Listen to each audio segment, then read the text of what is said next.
Hey Francis, do you need new investment ideas? No thanks, I've got all my cash tied up in Venezuelan crypto. How is Gringo Coin doing? It's pronounced Gringo Coin. My portfolio is now worth 8 billion Venezuelan bolivars. That's about £3 then. You're right, I should have got new investment ideas. Well, if you want to take back control of your finances, then Fortune and Freedom is for you. It was founded by Nigel Farage, who has over 40 years of experience in finance and politics. Fortune and Freedom is published by South Bank Investment Research and is for the investor looking to access a wide range of informed opinions on lots of different investing opportunities. Their brilliant newsletter covers everything from causes and the impact of inflation to the rise of cryptocurrencies, gold investing, and much more besides. Through their daily news commentary and special reports, Fortune and Freedom can give you more confidence in making informed decisions about what to do with your money. Simply go to fortuneandfreedom.com. That's fortuneandfreedom.com and sign up for a free newsletter that will help your money work for you. The link is in the description. So we've got a situation now, I think, where the hard-working core of the country, which I love and respect, is being let down by this unaccountable pool of Westminster reverse Darwinist sort of creatures who are supposed to be holding the civil service to account.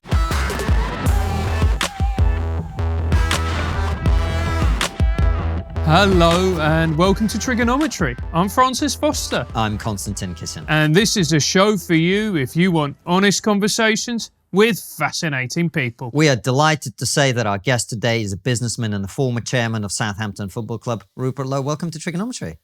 Thank you for having me. It's great to have you on. Listen, our UK viewers, I'm sure, particularly the football fans among them, will be very familiar with you.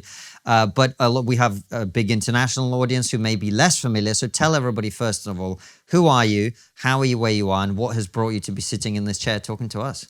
Well, my name's Rupert Lowe. I was born in Oxford in the Radcliffe Hospital.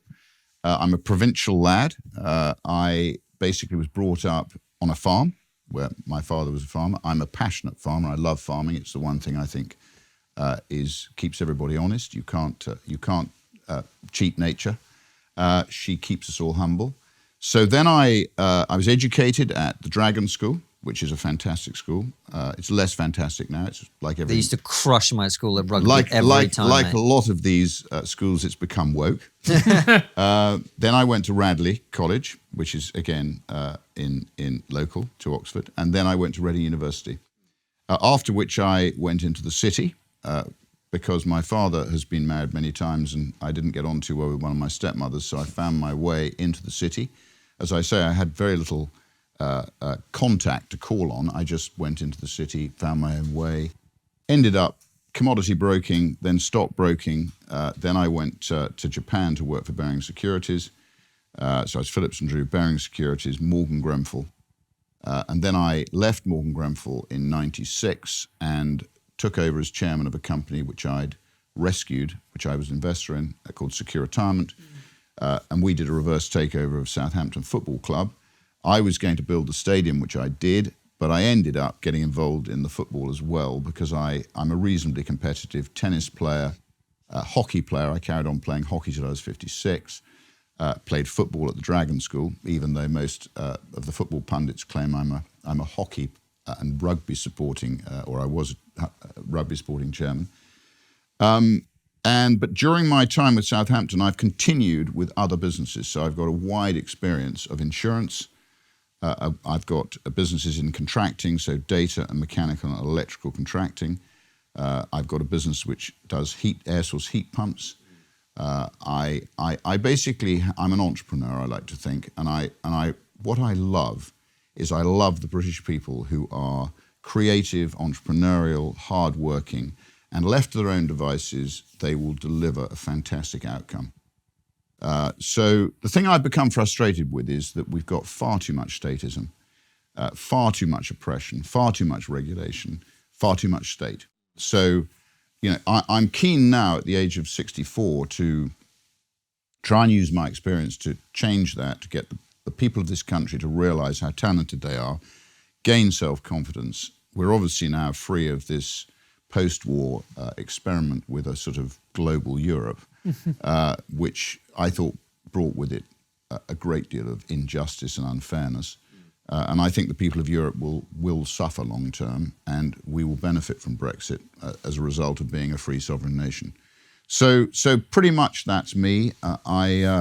I still work reasonably hard. I still play a bit, and I still enjoy life, which is the most important thing. That is a very important thing. And one of the things that strikes me about you is you have experience of managing big things. You have experience of working on big projects. And this is something that in the time Francis and I have been doing the show, I've noticed how my thinking has changed and my attitude has changed just running this small business. You know, there's 6 or 7 of us or however many of us there are. And that already changes the mindset.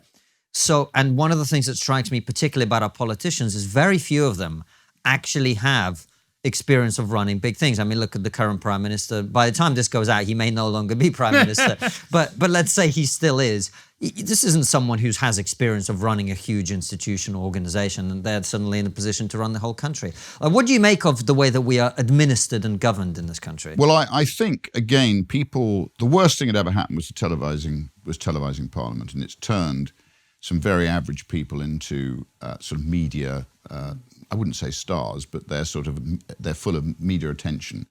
Every word they say is listened to. And I think the misapprehension of the public is they assume that because they are part of this Westminster elite, that they're able people and that when they're in number 10, they know what they're doing. Well, don't assume they know any more than you do, because they don't. Many of them, as you say, have had no experience of running a company, no experience of navigating the vagaries of public company, limited liability, of credit risk, of collecting VAT, national insurance, pensions, gift wrapping it, delivering it to the state. All of the risk that comes with being a director. People assume being a director is all upside. It's actually, in modern Britain, there's a hell of a lot of downside to it. So I think people in Westminster, it's become a bubble. The selection processes that were followed by Blair and Cameron have meant that we've got less able people, so the gene pool is weak. It's almost like we've got reverse Darwinism. That would certainly make sense when you look at Boris Johnson. Yeah. And, you look at the decisions they've been making, which, and sometimes now, in the past that it's all seemed to make sense. Now, I don't know about you, but I sort of wake up in the morning and I think, why does nothing make sense anymore?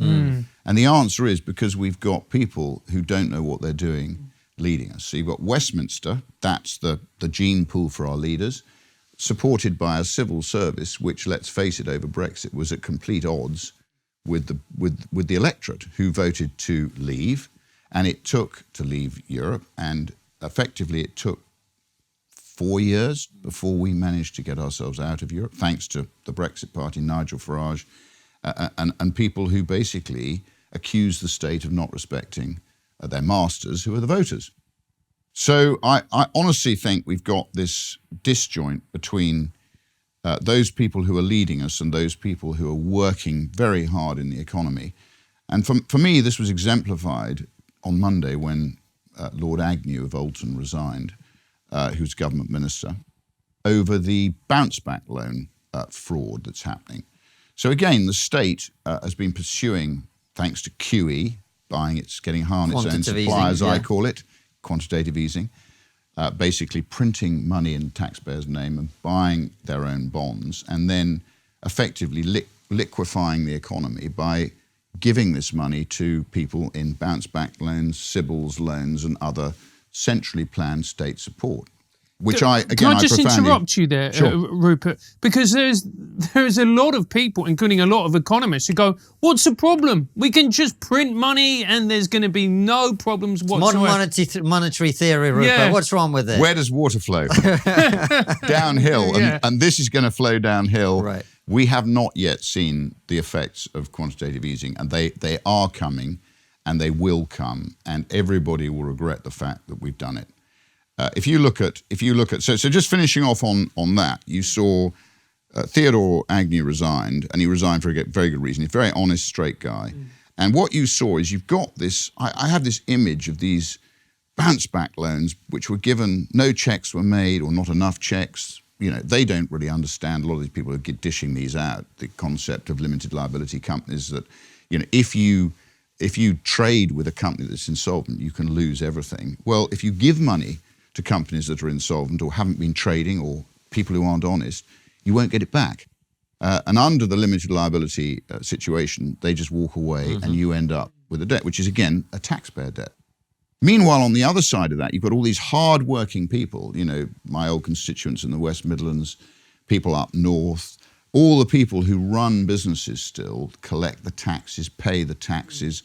They have HMRC on their back all the time, chasing them to pay every little penny, using often technicalities to collect this money off them, which takes possible investment from them, which could be directed into better use. And meanwhile, they're handing this money out to fraudsters. And there's no accountability. I think they've already written off about $4.5 billion. I think the total bounce back loans are more like $45 billion. And goodness knows how much they're going to write off in the end. That's before we get to the Sybil's loans, which are slightly more secure because you've actually got the banks responsible for 20% of those. So I think we've got a situation where anything, and you've only got to look at, the Soviet Russia, you get state central planning, it never works. You need the entrepreneur, you need people to be making decisions that make sense. You need it to be bottom up, not top down. You actually need long-term investment rather than just short-term sort of money printing to cover up cracks. And I think everybody, the extraordinary thing is I don't think a lot of people fully understand it. So they're just so busy with their own lives. But actually, quantitative easing is, if you or I did it, we'd be in prison. But it's being done in our name by an unaccountable Bank of England and Andrew Bailey, who presided over, let's face it, when he was at the FCA, some pretty big disasters like LCF.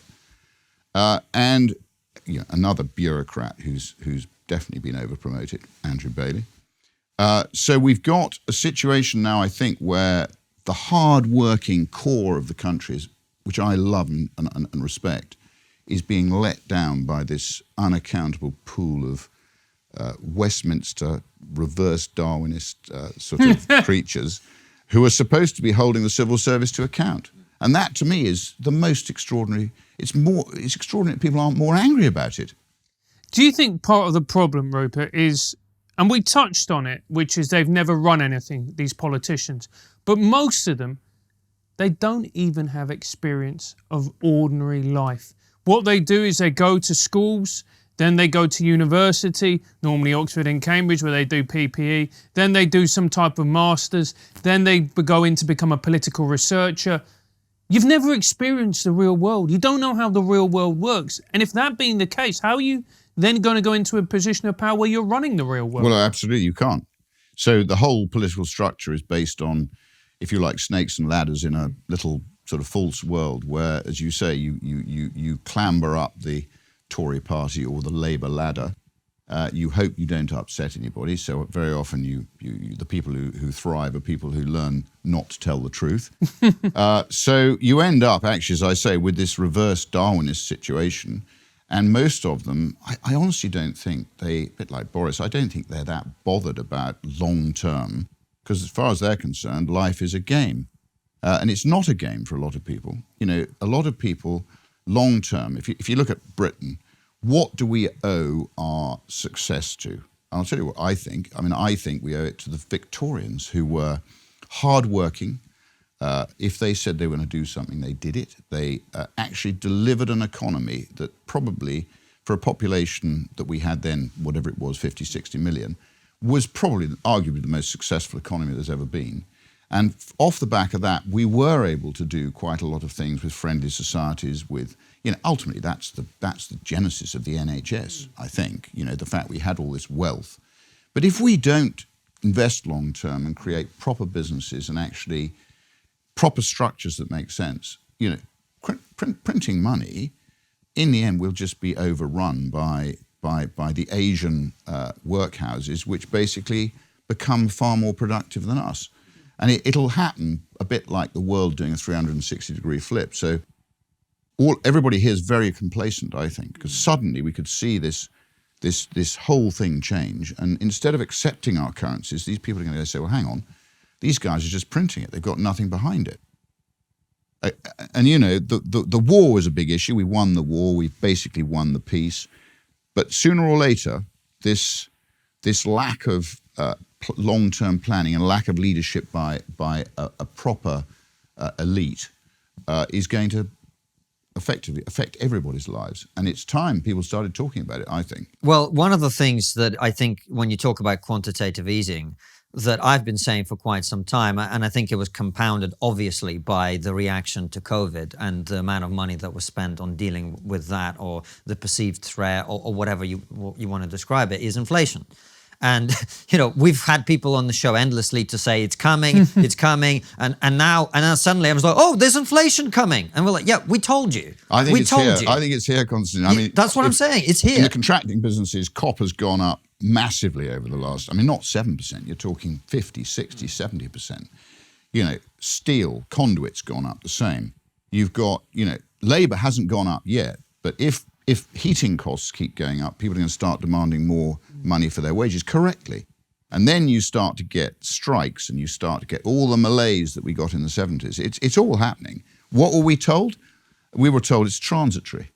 This is not transitory. This is now embedded in the economy, and it's partly to do with the fact that we aren't productive as we used to be. And you can't just create money out of nothing and expect it to hold value. It's not linked to anything now. There's no gold standard. There's no convertibility to anything. It's all on trust.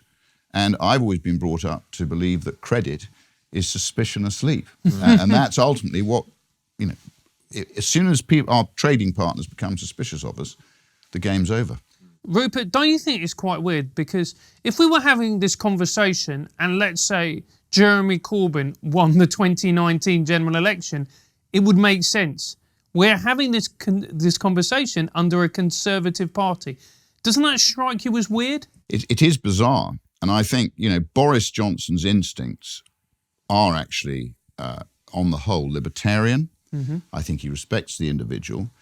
But it seems that he wants to build the state up. And I think he was even heard to say that if the private sector sheds labour, don't worry, the state will employ it. Which sort of, to me, was shocking, because the last thing we want, we've already got far too much of a state.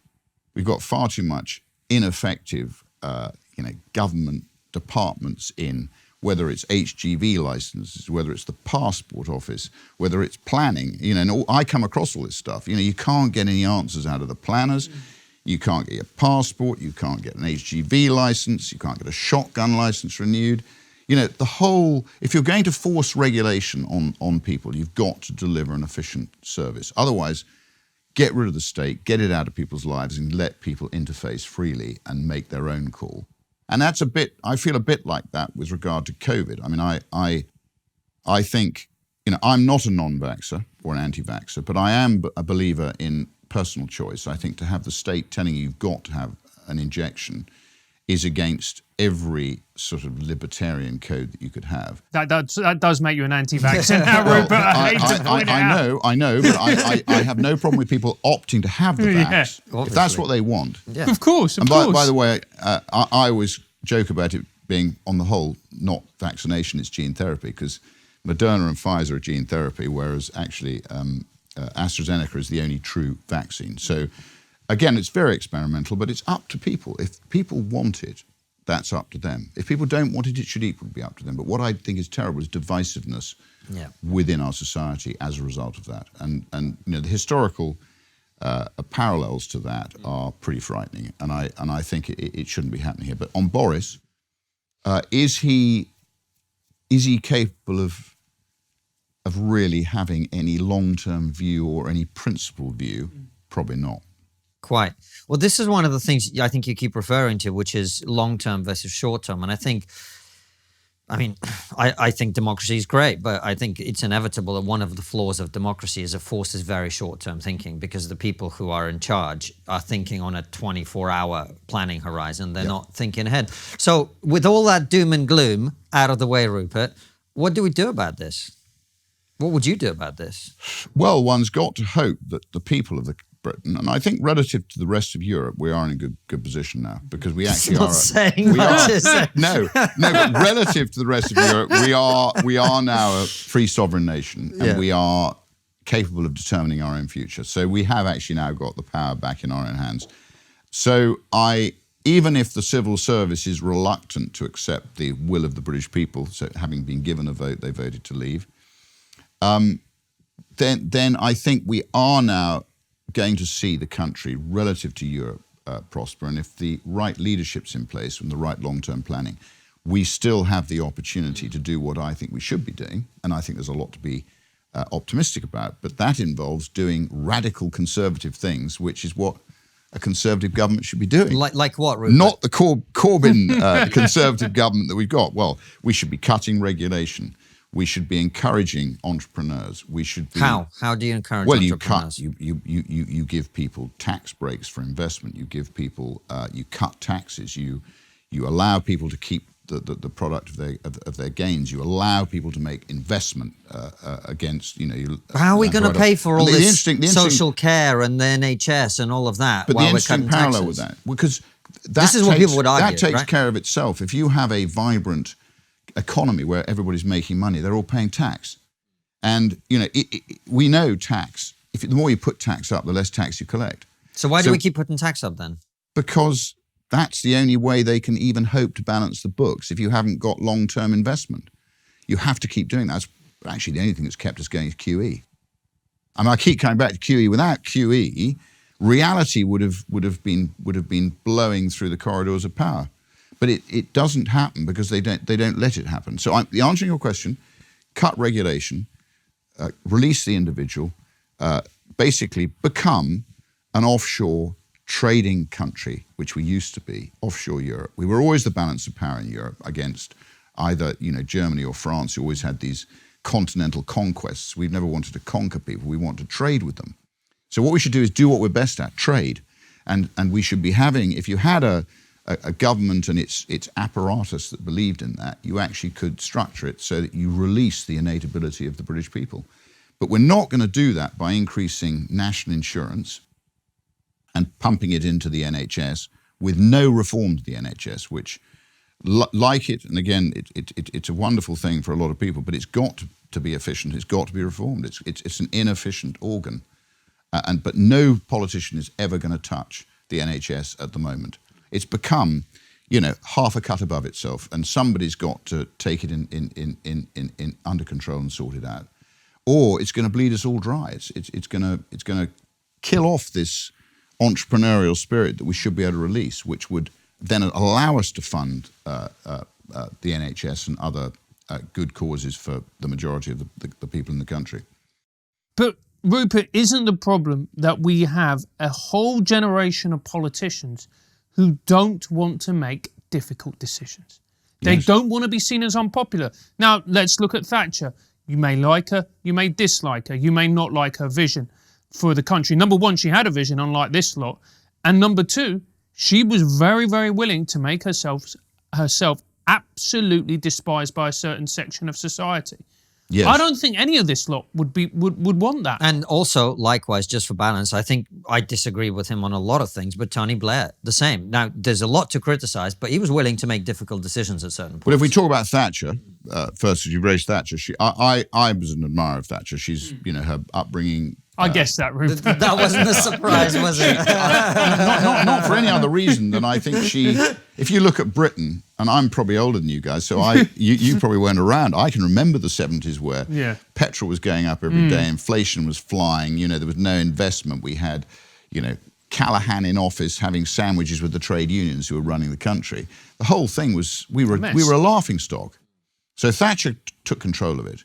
And you should read a book, if you haven't read it, called Here Today, Gone Tomorrow by John Knott. And she would have definitely lost the election because she tried to make sense of everything. And I think, this short-term view that prevails, and you're quite right, it does prevail, she would have had her head cut off if it hadn't been for the Falklands War.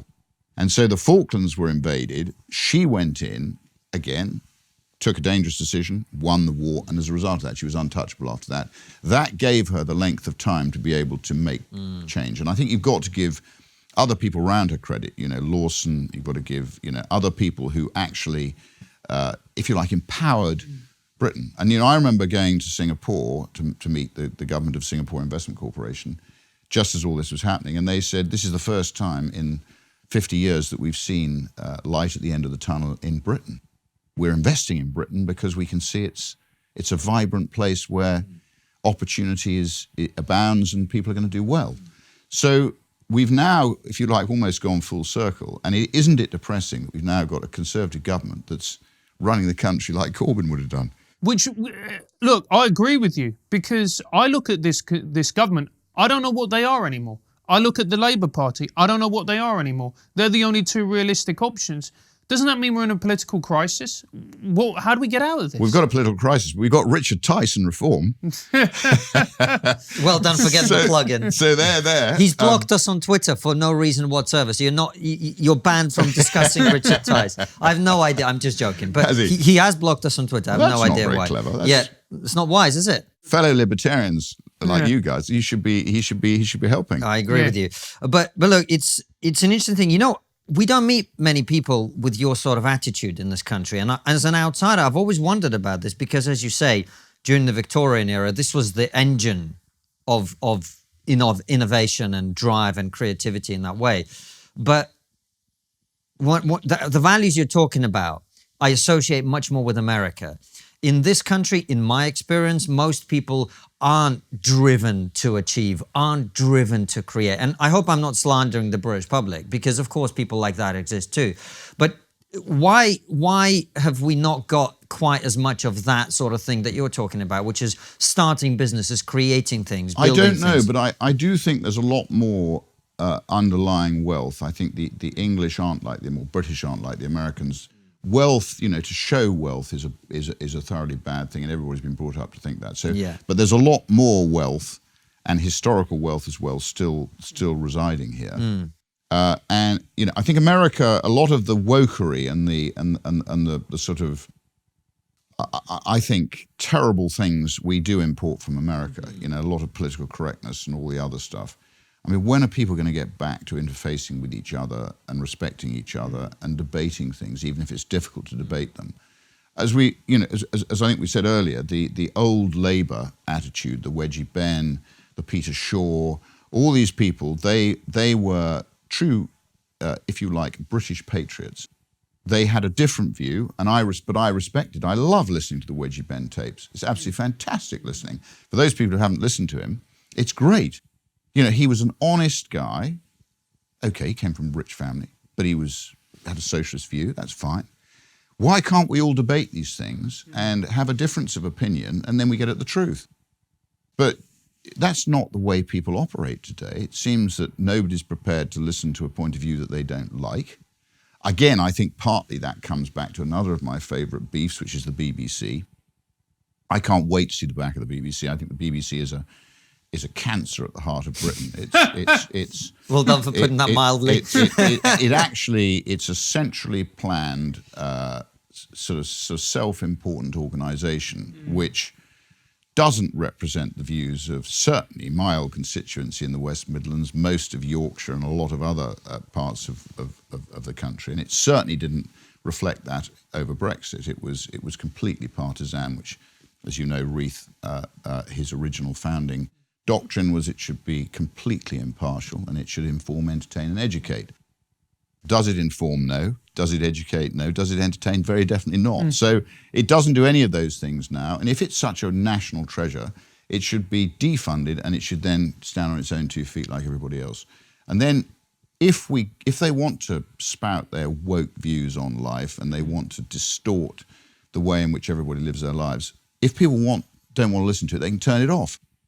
But why should we all have to pay £157.50 or 159 quid, whatever it is, to fund this monster, which gives everybody the wrong impression? So in answer to your question, cut free of the BBC, cut free of a lot of this sort of dogma that gets pushed down people's throats every day. I actually think you've got an innately productive people here who could actually make a major contribution, not only to the success and wealth of this country, but also it could help Europe and the rest of the world. Look at what we invent. Most of the good things that have been invented in the world come from the UK. Well, so does Marmite. So it's a bit of a bad. Marmite. Yeah, I love Marmite as well. Yeah, you're both wrong. Rupert, the one aspect of the BBC that I will push back on is this. I worry about the polarisation of society. I look at American media. You've got MSNBC on one hand, Fox News on the other. Never the twain shall meet. There's people who go on MSNBC. They have a conversation with themselves. Same with Fox News. Do you not think that the BBC has this power to be this unifying force in the centre where we can get people on from libertarian right, the woke left, and try and bring together so we can have a discussion? Not just those people in the centre, and everybody. I don't think you can rely on a sort of broadcaster who has lost its way, because it isn't impartial. I think everybody would accept that. So if it's deficient and the head of the beast is wrong, as they always say, fish rots from the head. If it's wrong up there, it's never going to be this unifying agent, which again is desirable if you could achieve it. And I think when the BBC was founded, I think it was genuinely a principled organisation which did try to achieve that. I think it's lost its way, and is the right way to achieve what you're hoping to achieve, to have a license fee which everybody has to pay regardless of whether they want to or not. And most of the young people, if you do a survey of young people, my children, I've got 4 children under 30 years old, none of them watch the BBC. They all object to the TV license. Why should they have to pay it? They don't use it to get their news. I mean, the only justification possibly for the BBC would be a completely impartial news service which gave the British people a news which is completely unaffected or unbiased, right. Completely unbiased, and it hasn't had any PR spin or anybody sort of spinning it. So it's just pure news, so they can make their minds up about life.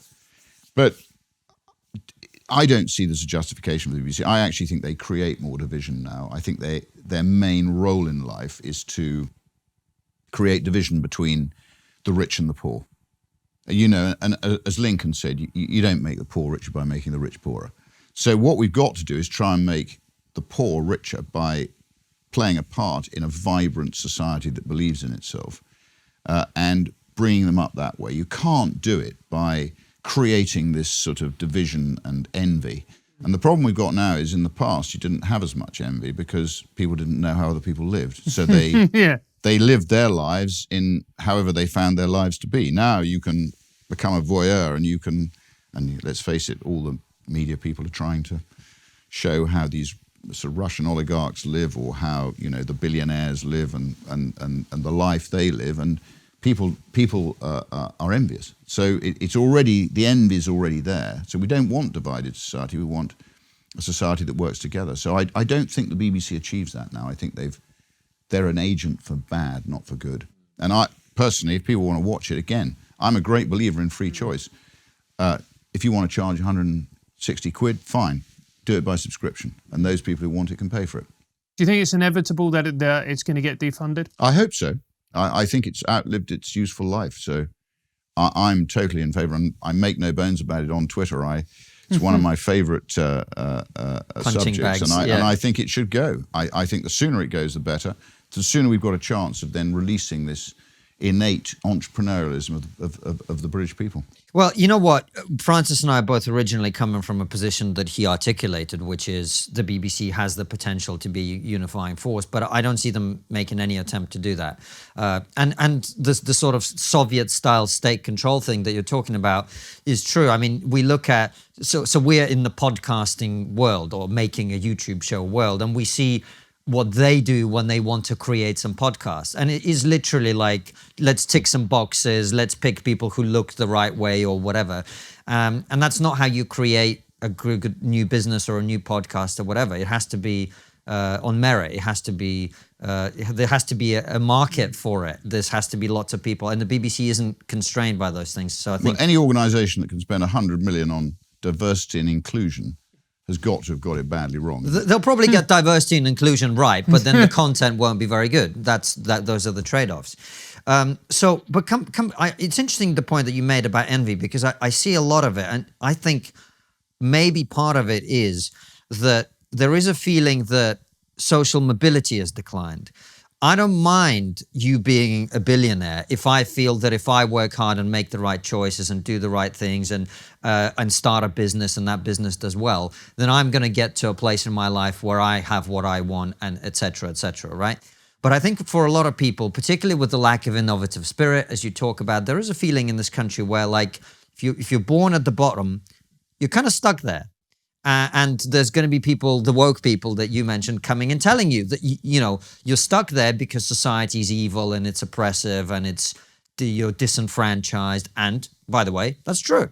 It is true that society disadvantages certain people more than others. Some people are born with more opportunities than others. They have a father who has more contacts, or they have money in the bank. Those things will help. That's true, but nature differentiates by giving somebody a better brain, somebody a better eye, somebody whatever. So we're not born equal. We're not. And I actually think, relative to other countries, I've never thought this is a racist country. I think, and if you talk to the cab drivers and that sort of, most of them say, well, maybe 30 years ago, as an Indian taxi driver, you might have got some people who were racist, which is horrific. But at the end of the day, now I'm quite proud of this country. I think, to beat ourselves up, we are probably the most fair-minded people in the world. That's always been my view. I think to beat ourselves up is completely wrong. So, I just think we just need a bit more confidence that actually we're fine. And with regard to your people who say they don't get opportunity, there's plenty of opportunity here. It's true. And if you look at businesses now, look at these really successful businesses. Most of them were founded in 2000. 2003, 2005. And, they're founded from nothing, and they've been founded by people who've got brain power. So in a way, what's happening is, and this is what we've got to make sure that happens, is your brain power is becoming the currency. Yes, it's true. And what brain power is doing is, with the help of the QE merchants, it's this piece of paper that's backed by nothing is going to be destroyed by the ability of the individual to outthink and out-design and out-entrepreneur a flat-footed state that's run by, as we say, the reverse Darwinists. Yeah, I'm playing devil's advocate to you, Rupert, but I can't disagree, because here's the truth. If you want to start something, a creative business, a podcast, a YouTube show, design a new widget or whatever, there's never been a better time. The capital you need to do that, it's not like you've got to build a factory. No. It's not like you've got to make billions of capital investment to do it. In fact, with 3D printing, digital printing, you can almost now print stuff that you used to have a factory to make. Yeah. So, there's huge innovation taking place. The digital revolution is massive. And I think, again, it gives people individual opportunity. You don't need to be, if I've had any benefit over other people, it's my education. Okay, so I am lucky that I've been well educated, but I didn't choose my parents and I didn't choose where I went to school, they did. But other than that, I've had to get off my backside and go and do it myself, completely. And that's quite right. I think everybody should do that. Now, maybe that's a bit of an advantage, but I tell you what, there's a lot more people who are a lot more clever than I am. So, and they're brilliant, a lot of people. But what you mustn't do is hold those back. Yeah. But equally, you can't clog up the pores for them to succeed by looking after all the people who aren't that able. They have to accept their position. And again, working in Japan, which is a fascinating country, you've got a very pyramidal structure. So everybody in Japan sort of accepts where they are. In a way, they're held back far more than we are, because if you're born into a certain part of that triangle, that's where you aspire to be. Here we don't. We should all be aspirational. We should all want to do well. We have to respect other people. We have to say, well, he's successful. I should respect him. I'd like to emulate him. And I'm going to get off my backside and do it. And I think there's huge opportunity here, not least because of the digital revolution. I agree. If anything's holding us back, it's overcomplicated tax laws, which means you have to employ hugely expensive tax lawyers and hugely expensive lawyers. There's far too many lawyers and professionals that they need to be trimmed back. They're the vast amounts. I thought I was going to say executed.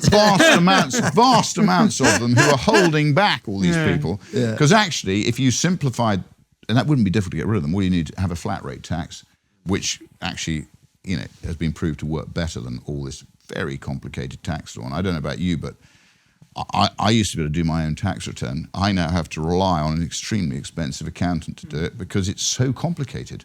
Yeah, that's literally what we've had to do. And what the state's done is it's positioned itself against the individual. So it's trying to rob you without knowing it's robbed you.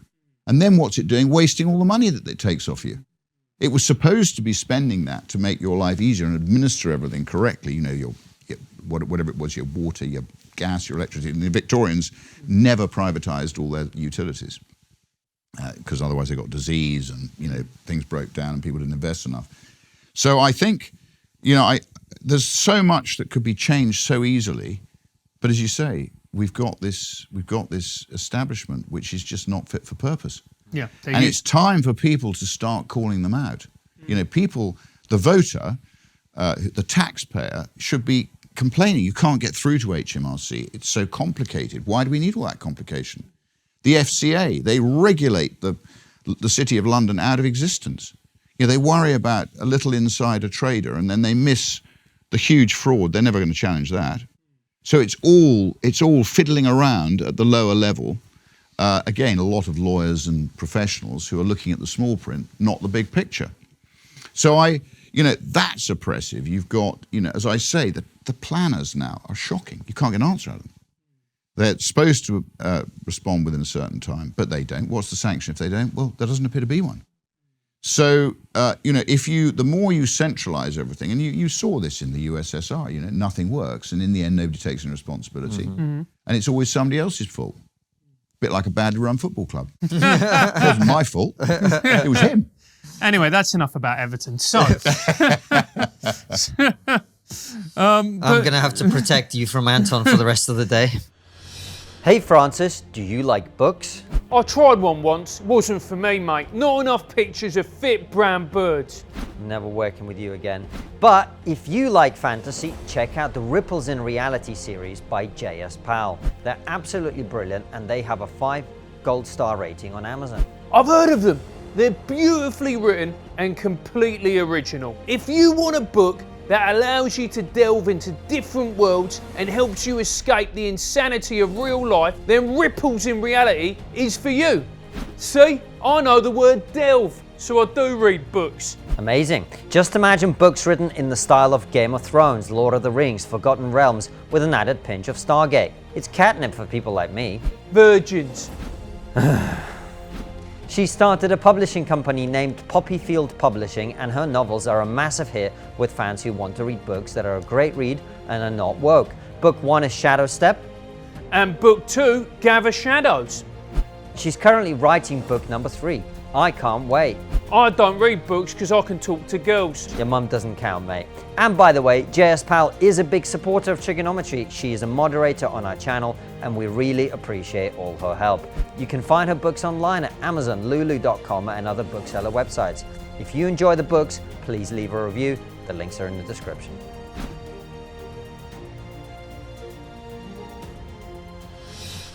The one thing that I wanted to talk to you about, Rupert, which I think is very interesting, and we've touched on it briefly, is the future of Europe. Because we voted to leave, and that was a right thing to do. That's what the public wanted. I voted Remain. I believe that we should have left. Right, that was the right choice. But you look at the future of Europe, and I'm looking at it, and I don't live there, but as somebody who just takes a very sort of cursory look at the place and the countries, it seems to be descending into chaos. You look at what's happening in Italy. You look at what's happening in France. You look at, you know, lockdown Austria, Germany. There's civil rights. The economics is in the toilet. It looks like the end of something. Well, I think it's in deep trouble. And, you know, the way I explain to most people who you know, don't want to get into the detail is the difference between us and Europeans is quite straightforward. So we are libertarian free traders and we have laws and our laws are structured in such a way that, you know, unless the law says you can't do something, you assume you can. Mm-hmm. That's the sort of, to use a politically incorrect phrase, the Anglo-Saxon view of life. In Europe, it's the other way around. Yes. The Europeans, and this is how I explain it to people simply, The Europeans are of the view that unless the law says you can do it, you assume you can't do it. That's the difference between us, the essential difference between us and them. And, you know, the European Parliament, I think, and I said this to Nigel Farage after a day there, I said the only reason I can see this place exists, and look, being there was fun. You know, you had lots of debating, you had lots of interesting people, you had, you know, and the concept was fine. But actually, what was it there for? It was there to stop Germany starting another war with France and France stopping another war with Germany and roping everybody together. That's what it's there for. And the European people, I think, are suffering. I mean, I don't understand. Varoufakis is a man I like. I love reading his books. I think he's a very smart, clever, again, socialist. He doesn't necessarily agree with my view of life, but I respect him as a clever man. You know, he would have taken Greece out of the euro. I would have taken Greece out of the euro. I'd have gone back to the drachma, I'd have devalued, and I'd have made Greece the primary holiday destination of the rest of Europe, and it would have rebuilt itself in no time. But no, they got bullied into staying. Italy, I mean, I love Italy. My wife and I go walking the Via Francigena in Italy, and it's the most fantastic country, and the people are fantastic. I love it. They've got style, they're great with children, they're kind, they're fantastic food, but they're dying on their feet in the euro. So the key, a bit like here, the BBC, the key cancer in Europe is the euro. So the euro was, when they realised that the political experiment was failing, they thought to themselves, we've got to get the currency together. So without having, if you like, the sort of governments together, they rammed the currency through. And that's why I stood for the referendum party in '97, funded by James Goldsmith. He really saved the pound. And £50 million he invested. And I kept my deposit in the Cotswolds. I got 6.7% of the vote and returned the deposit to Sir James. So he saved the pound. And the reason we did that was because our establishment, shock horror, thought the euro was the best thing since sliced bread. Blair famously campaigned. Blair. Yeah. All three, Blair, Major and Paddy Ashdown, all wanted it. So, you know, but then we got this promise of a referendum, which in the end, and again, everybody says, oh, it was Gordon Brown. It had nothing to do with Gordon Brown. The referendum party came before Gordon Brown. We'd have been in the euro if Jimmy hadn't got, I think he got 820,000 votes or something. I know because I had a bet with somebody from the Foreign Office, which he never honoured, of a case of champagne. You said we wouldn't get 500,000 votes. So that put enough pressure on them to promise, all three parties promised a referendum, which is why Cameron had a referendum in the end. Didn't need to have it when he did, but he did because he was arrogant enough to think he was going to win it. So I think, you know, Europe's been killed by the euro, and the euro must fail. But it's a bit like the USSR. You know, once you've got this elite that's all in, it's never going to admit defeat until, and again, the communist bloc was so rotten when it fell, there was nothing there. Everybody thought, I remember the wall coming down, everybody thought it would take 10 years. It took a nanosecond because there was nothing left. It was rotten. And you're going to see that, I think, in Europe. So it'll last longer than you think, but when it fails, it'll fail spectacularly. And that's when the real truth about this post-war protectionist bloc, which is what they are, you know, from the Common Agricultural Policy right the way through. It's completely protectionist. It's totally anti-everything that really we stand for as a trading nation. But we lost our confidence. We went in, you know, we had Ted Heath and a bunch of really quite weak leaders then. I mean, it's not new, this weak leader business. And they took us in because they lost confidence. And we then had Maggie. As you know, Maggie was very Eurosceptic. But I think there's a real shock coming in Europe at some stage. But how long can Italy go on? I liken it to withering on the vine. I mean, they're literally, the blood supply is being cut off and they're sort of withering. And they can't thrive until they're out of the euro. But this is what I don't understand. I've never been in business, right? But I look, how can you have the same currency for economies as diverse as Germany, Italy, Greece? They're completely different economies with different needs. Look, there's only one solution, which is the counterintuitive solution. And you may know the Germans never wanted to join the euro. They got bullied by the French into joining. I didn't know that. In fact, the Germans wanted to keep the Deutschmark. In fact, I used to work for Deutsche Bank. So they ultimately, they were bullied into joining. They've been the main beneficiary of it. So the counterintuitive resolution to this is for Germany to leave the euro and leave all the weak nations and let the euro float down. Again, this elite that's sort of holding it all together won't let that happen. That's what they should be doing if they want to protect the living standards of the majority of the people in Europe. But I mean, I'm amazed at how servile most of the European electorate is. They are incredibly servile. And again, look at their history. They tend to be far less questioning than us, far less individualistic, far less libertarian. And that's ultimately, I think, the root cause of the problem between us and France. There's always been a problem, and I think there always will be. And of course, that difference in attitude you see reflected in the COVID restrictions, the way that, even though I think all three of us have complained pretty hard about the things that have happened here, and I think a lot of them have been very wrong. The vaccine passports, for example, just outrageous as far as I'm concerned. Outrageous. But how far they've gone on the continent, it's a different scale. Well, Macron's behaving like a dictator. Right, and look at Austria. And yet the cases in France are going through the roof. And funnily enough, in the most jabbed country in the world, Israel, the stats don't bear looking at. I mean, they're still jabbing away. And Sajid Jabbit, as I like to call him, he's trying to emulate them, or he was at one time. I might pinch that from you if you don't mind, with Sajid Jabbit. But look, there's one thing that we've got about 10 minutes left, and there's one thing that we haven't talked about yet, which is interesting to me and I think interesting to a lot of people.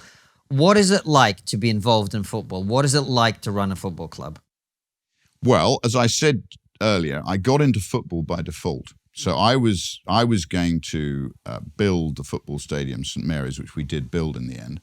Again, we had huge trouble with local councils. So just to give you a quick example of how inefficient the local politics of these various places is, originally we were going to build the stadium right next to the airport. So it would have been a fantastic site. So you had Hampshire County Council was a Tory council, Southampton City Council was Labour, and Eastleigh Borough Council was Liberal. So none of them could agree that water was wet. And the site should have been the site where we developed the stadium. And we would have built it and developed it and project managed it for nothing just to have the stadium. But no, they couldn't agree. So in the end, Southampton City Council, to their credit, helped us. It was the old Transco site, so we had to spend a fortune cleaning up all the oil residue, and then we had to do the archaeology, which was interesting because it's on the ancient settlement of Hamwick, so we did find some quite interesting trading relics, because we've always been traders with Northern Europe, so that it was very interesting. We found lots of stuff there, which we put on show in the stadium. So we built St Mary's. But I had no idea when we did the reverse takeover and I became chairman of the holding company, and Guy Askham, who's a fantastic man, my previous chairman, he remained chairman of the football club. And then we were going to be relegated. And we had, I think, 27 points from 31 games. We were bottom. And Guy Askham said to me, you need to be chairman of both companies to bring some sense and rationalisation when we go down and we lose a lot of the Premier League income. So I thought, well, I'm not going to do that without having a bit of a fight. So shock, horror, unlike any chairman before, I started going to the dressing room because, as I said, I used to play reasonably competitive hockey, and I'm not frightened of a dressing room. And to cut a long story short, in those final 7 games, we got, I think, 13 points. 14 points. We ended up, I think, with 41 points from memory. And if you remember, I think Middlesbrough went down that year, and we stayed up. And that's when Souness then resigned. And I was then Laurie McMenemy resigned, having stitched me up. So first of all, Souness, I said, well, if you're going to go, Laurie, you resign together. But no, we wrote the press release together. Laurie McMenemy says this. And then 24 hours later, Laurie resigned. And then there's me on virtually every back page of most tabloids looking like a child molester with a border running around it saying Southampton crisis. So I just shut the phones off. And in the end, I hired Dave Jones. Mm-hmm. And we didn't do very well to start with. I had the whole stadium. I think the joke at Southampton after the first 10 games of that season, I think we had 1 point. And the joke going round was, what's the difference between Southampton and a cocktail stick? The answer to which is a cocktail stick's got 2 points. So,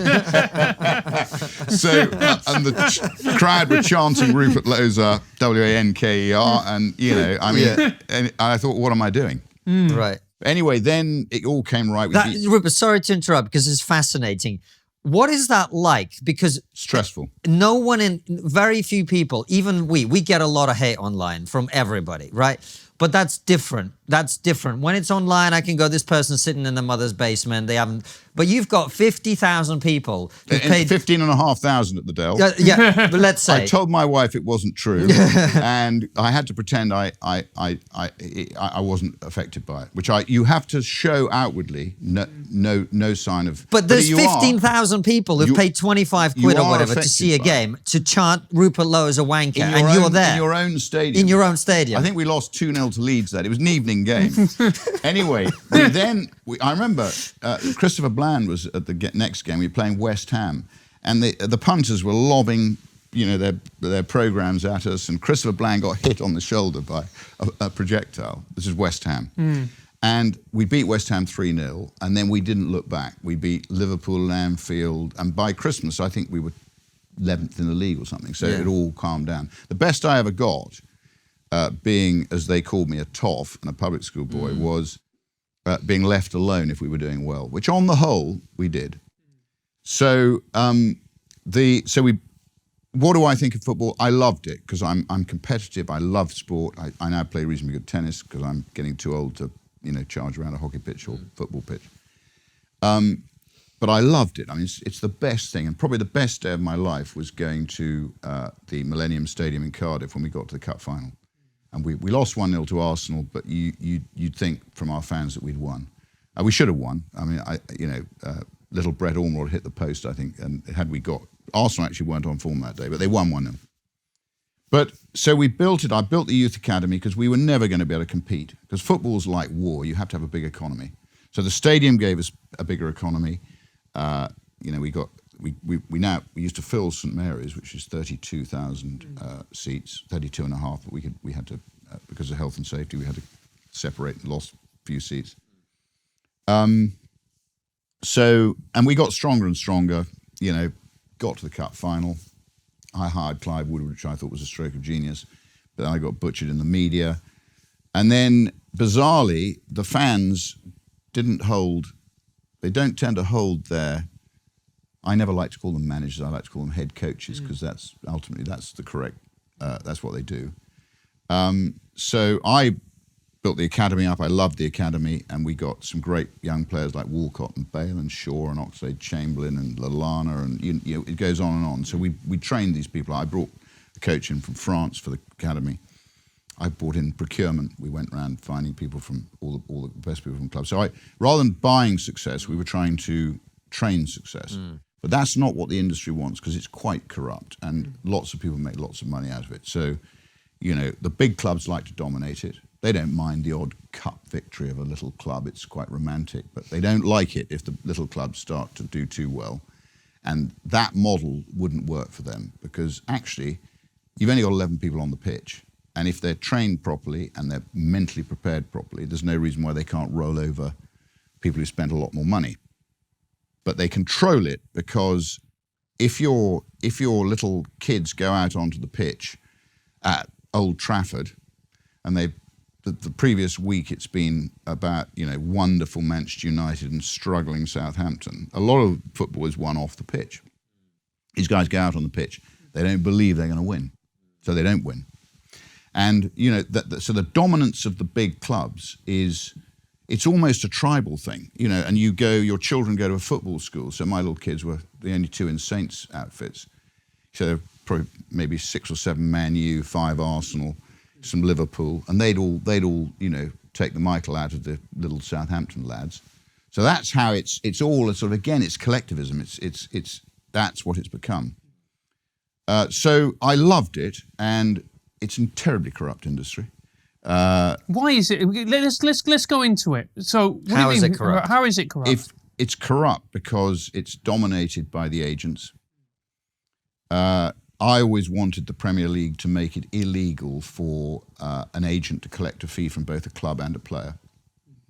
And if the player retained the agent, he should pay the agent. But no, the big clubs didn't want that because they could pay the agents far more than the little clubs. So they ended up getting the players they wanted. So there's all sorts of stuff that goes on in there.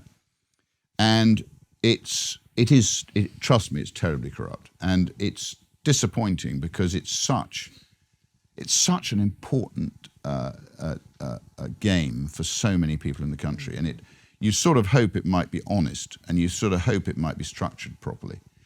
But then you look at the Premier League now. I mean, it's gone woke. I don't understand why, all this business of taking the knee, that shouldn't be for the Premier League to push that stuff. That should actually be for the individual, not the Premier League. Why not, Rupert? Some people might say, and again, playing devil's advocate, they might say, well, look, a lot of young people... Quite apart from the fact that BLM is a thoroughly bad organisation. No, there's no disagreement here about that, but that's not my point. My point is that's your personal view, and it's my personal view, and it's probably France's personal view. But forgetting about the organisation, a lot of people might say, this is the argument that people I think often put forward, is that the footballers are hugely respected by young people in particular, and what they do and how they conduct themselves as role models for others is important.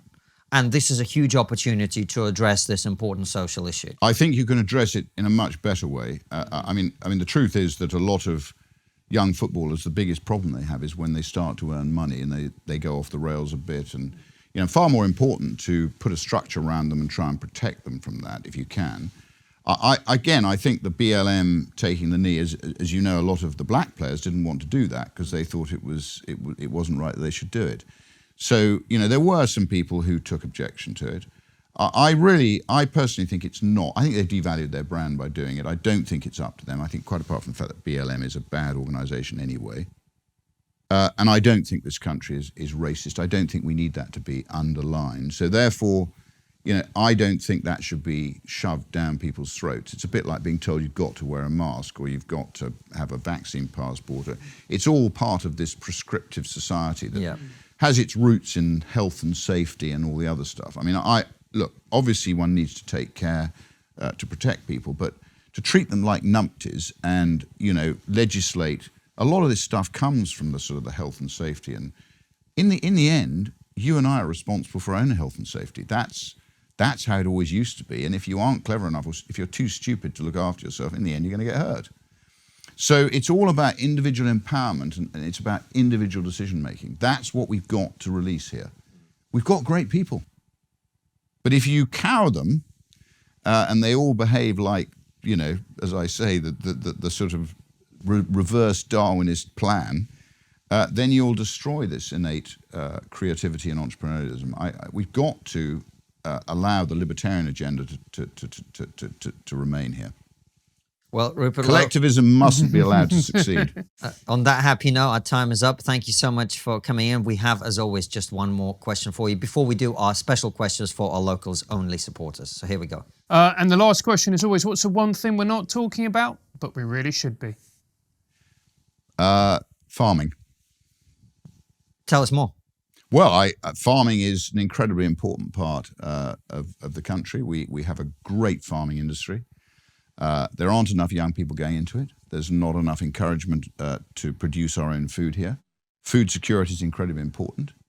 We're an island, as we've seen with gas. If you don't make the use of your own innate reserves and resources, you end up relying on Mr. Putin and Russia for your gas.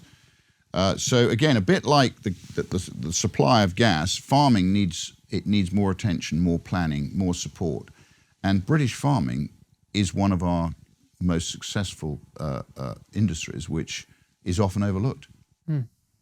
That is very, very interesting. And in fact, we're currently looking at a few guests to come on to talk to us about farming. So thank you, Rupert. If people want to find you online, where is the best place to do that? I'm at Rupert Lowe 10 on Twitter.